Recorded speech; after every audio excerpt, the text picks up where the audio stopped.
فاعوذ باللہ من الشیطان الرجیم بسم اللہ الرحمن الرحیم فمنہم من قضى نحبہ ومنہم من ينتظر صدق اللہ مولانا العظیم۔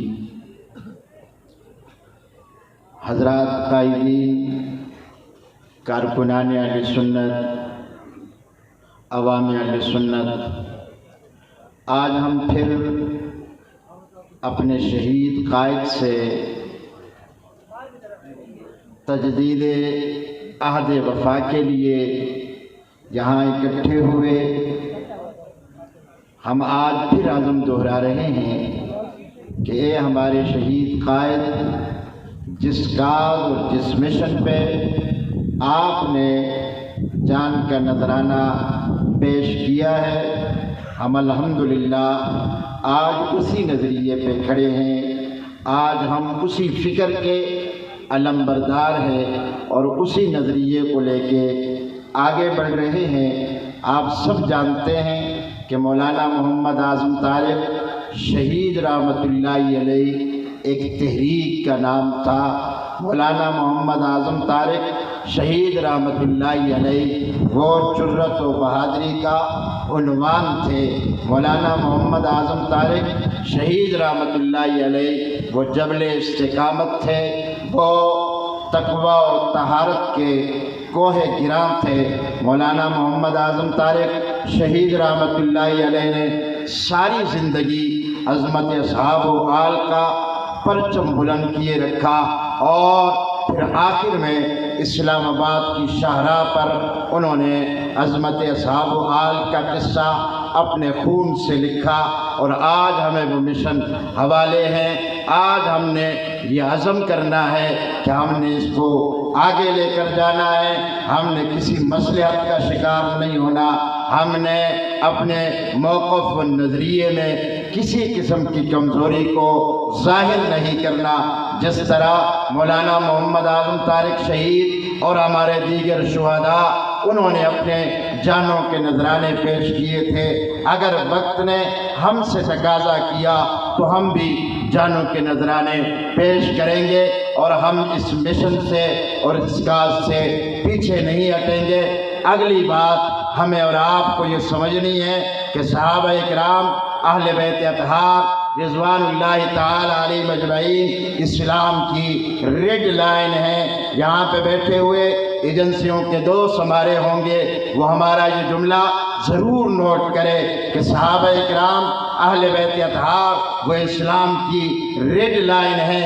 کسی کو اجازت نہیں دی جائے گی کہ وہ اسلام کی اس ریڈ لائن کو کراس کرے، کیونکہ صحابہ اکرام کا ذکر تذکرہ قرآن مجید میں بہت وضاحت کے ساتھ موجود ہے، اور اللہ نے آنے والے انسانوں کے لیے صحابہ اکرام کو معیار بنا کے پیش کیا ہے۔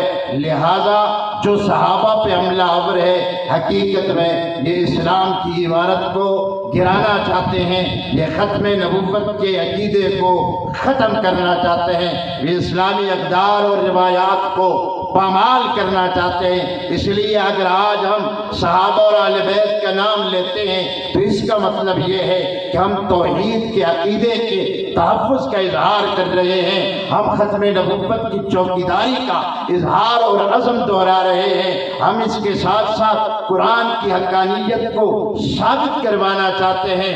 تو یہ بات ہمارے دل و دماغ میں بھی تر و تازہ رہنی چاہیے۔ اگر صحابہ اکرام نہ رہے، نہ کلمہ رہ سکتا ہے، نہ قرآن رہ سکتا ہے، نہ ختم نبوت کا عقیدہ رہ سکتا ہے، نہ اللہ کی توحید کی صدا بلند کی جا سکتی ہے۔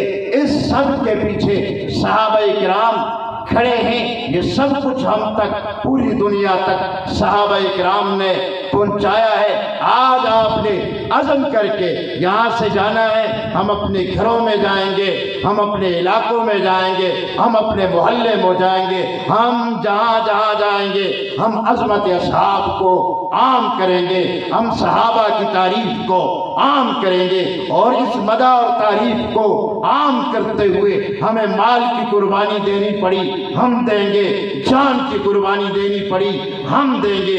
اس کے ساتھ ساتھ تیسری بات جس کے طرف مولانا رب نواز طاہر نے اشارہ کیا، اور یہ میں بات واضح طور پہ کہنا چاہتا ہوں، یہاں انٹیلیجنس کے دوست ہوں گے انہیں بھی کہوں گا، یہ الفاظ، یہ ہمارے جذبات نوٹ کر لیجئے۔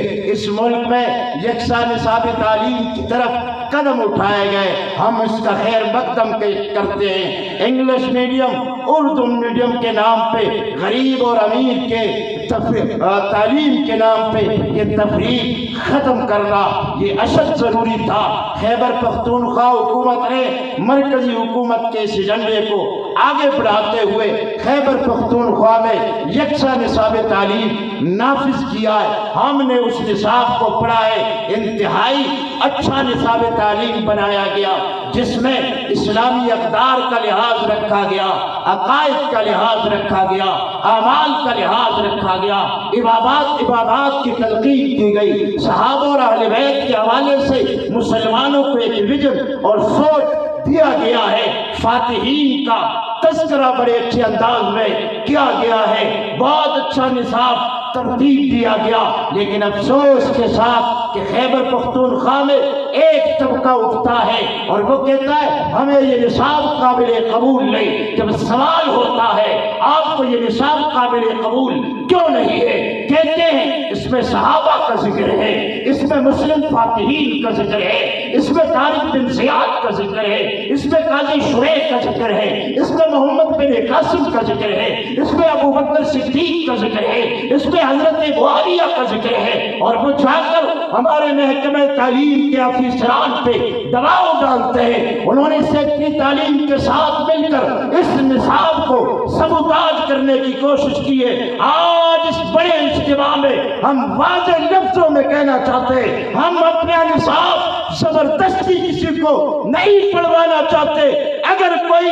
نہیں پڑھنا چاہتا اس کی مرضی، لیکن جو نصاب بنایا گیا ہم یہ نصاب بھی کسی کو بدلنے نہیں دیں گے انشاءاللہ۔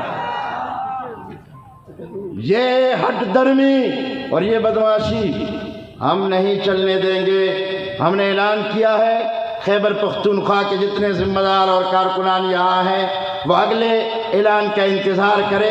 ہم نے صوبائی حکومت کو بتا دیا ہے جو نصاب بنایا گیا ہے یہ بالکل ٹھیک نصاب ہے، 2-4 پروف ریڈنگ کی غلطیاں تھی جس کی تصحیح کر دی گئی ہے۔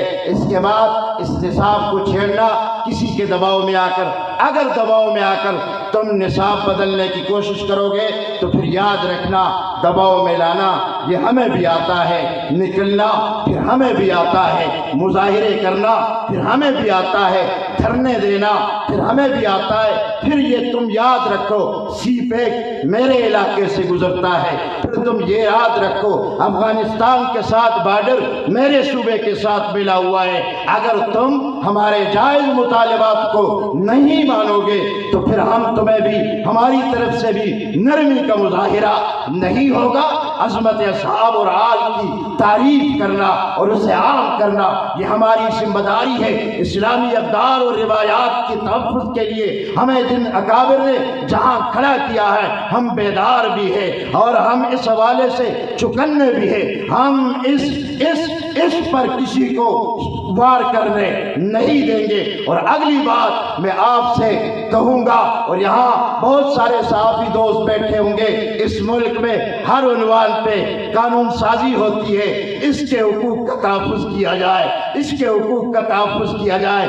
ابھی ایک نیا بل آیا ہے، ٹرانسجنڈر کا بل ہے، بظاہر کہا جا رہا ہے اس میں خواجہ سراؤں کے حقوق کا تحفظ ہے، اگرچہ پس پردہ میں بہت کچھ چل رہا ہے۔ اگر خواجہ سرا کے حقوق کا تحفظ کیا جا سکتا ہے، اگر کسان کے حقوق کا تحفظ کیا جا سکتا ہے، اگر بچوں اور عورتوں کے حقوق کے تحفظ کیے جا سکتے ہیں تو ہم سوال کرنا چاہتے ہیں اصحاب کرام کے حقوق کا تحفظ اس ملک میں کیوں نہیں کیا جا رہا ہے؟ اہل بیت اطہار کے حقوق کا تحفظ کیوں نہیں کیا جا رہا ہے؟ اس لیے ہمارا ایک عرصے سے مطالبہ ہے کہ اس ملک میں قانون سازی ہو۔